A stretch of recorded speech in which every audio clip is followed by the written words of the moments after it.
Hey guys, my name is Meet Parmar and welcome back to my YouTube channel meet your finance, जहाँ पर हम finance से related topic को discuss करते हैं। आज का वीडियो कुछ हटके होने वाला है। हम आज की इस वीडियो में बात करने वाले हैं आईपीओ अलॉटमेंट के बारे में। बहुत सारी कंपनियां के आईपीओ आते हैं, हम सब अप्लाई भी करते हैं, लेकिन अनफॉर्चुनेटली हमें कुछ आईपीओ में अलॉटमेंट मिलता नहीं है।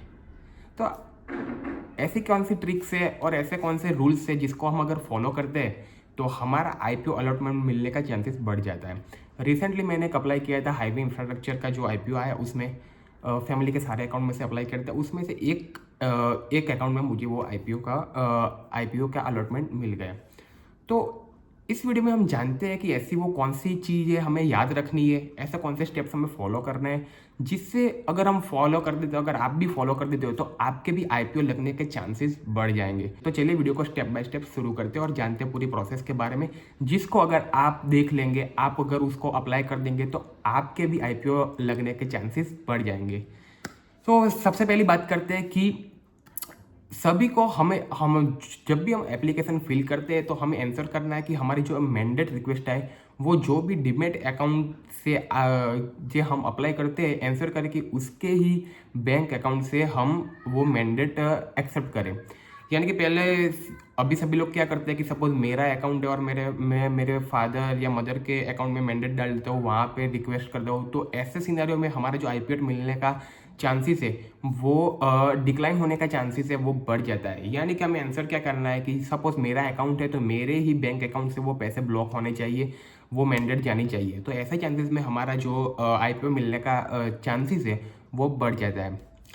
सेकंड चीज़ कि अगर हम जब भी मल्टीपल एंट्री करते हैं, सपोज मेरा मल्टीपल ब्रोकिंग फर्म के साथ अकाउंट है, तो हम लोग वहाँ से भी मल्टीपल एंट्री करते हैं। यानी कि अगर मेरा जीरो दाम में अकाउंट है तो मैं जीरो दाम में से ही वही एप्लीकेशन अप्लाई करूँगा। मेरा मोतीलाल ओसवाल में अकाउंट है तो मैं वहाँ से भी एप्लीकेशन में अप्लाई करूँगा।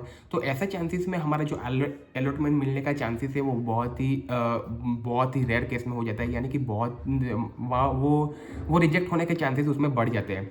यानी कि हमें आंसर क्या करना है कि हमें पैन कार्ड वाइज हमें एप्लीकेशन फिल करनी है। सपोज मैंने पैन कार्ड तो हमारे सभी जगह सेम ही होता है, एक ही जगह पे हम कर सकते हैं अप्लाई। तो आंसर करना है कि अगर मैं मेरे कोई भी XYZ ब्रोकिंग फर्म के साथ मैं मिलके वो एप्लीकेशन अप्लाई कर रहा हूँ, तो वो अगर मैं इंडिविजुअली करूँ, यानी कि अगर मेरे अकाउंट में से हो गए तो मैं मेरे कोई रिलेटिव के अकाउंट में से वो अप्लाई कर दूंगा। तो ये चीज़ हमें याद रखनी है। थर्ड नंबर की, अगर जब भी हम जो आईपीओ अप्लाई करते हैं तो वहाँ पे बिड प्राइस होती है, तो हमें वो बिड प्राइस और जो भी है वो कंपनी के द्वारा जो डिफाइन की है वो ही डालना है। यानी कि कंपनी जो भी प्राइस में हमें आईपीओ देने को रेडी है वो हमें एक्सेप्ट कर देना है, यानी कि वो ही हमें डालना है।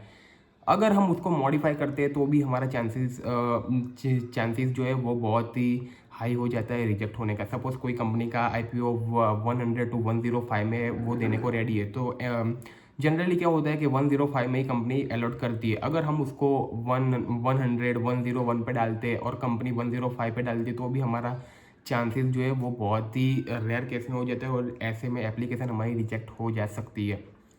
ये थी पूरी 3 चीज़ें जो हमें आंसर करनी है, जिससे आपका जो आईपीओ मिलने का चांसेस है वो बढ़ जाता है। फोर्थ नंबर ये है कि हमें जो आईपीओ जब भी स्टार्ट हो तो अर्लियर भर देना चाहिए। ऐसा नहीं है कि कुछ हमें लास्ट में करते तो नहीं मिलता है, लेकिन जब भी हम अर्लियर स्टेज में उसको आईपीओ में अप्लाई कर देते हैं तो हमारा चांसेस बढ़ जाता है।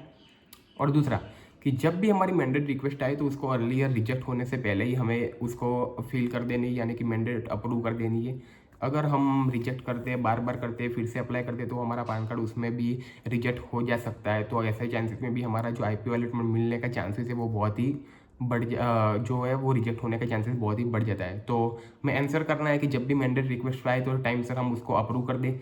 इससे हमारा जो चांसेस है आईपीओ अलॉटमेंट मिलने का वो काफ़ी हद तक बढ़ जाता है। And fifth number and most important thing to getting IPO allotment is luck. ये सब भी प्रोसेस हम फॉलो करते हैं, जो मैंने आगे बात की ये सब हम फॉलो कर देते हैं तो हमारा जो चांसेस है वो बढ़ जाता है। लेकिन इन द लास्ट जो आईपीओ मिलने का अलॉटमेंट होता है वो तो बाय लक ही होता है। अगर हमारा लक अच्छा है तो हमें आईपीओ मिल ही जाएगा। तो ये थी ऐसे कुछ 4-5 चीज़ें जो हमें आईपीओ में, कोई भी आईपीओ अलॉटमेंट मिलने के पहले हमें जो आंसर करनी चाहिए, यानी कि हमारा जो IPO अलॉटमेंट मिलने का चांसेस है जो वो बढ़ जाए और आप भी एक अच्छा उसमें से पॉजिटिव गेन कर सकते हो। तो आशा रखता हूँ दोस्तों आपको ये वीडियो अच्छा लगा होगा। अगर अच्छा लगा है तो चैनल को लाइक शेयर एंड सब्सक्राइब करना ना भूलें। Thank you so much guys, मिलते हैं नेक्स्ट वीडियो में।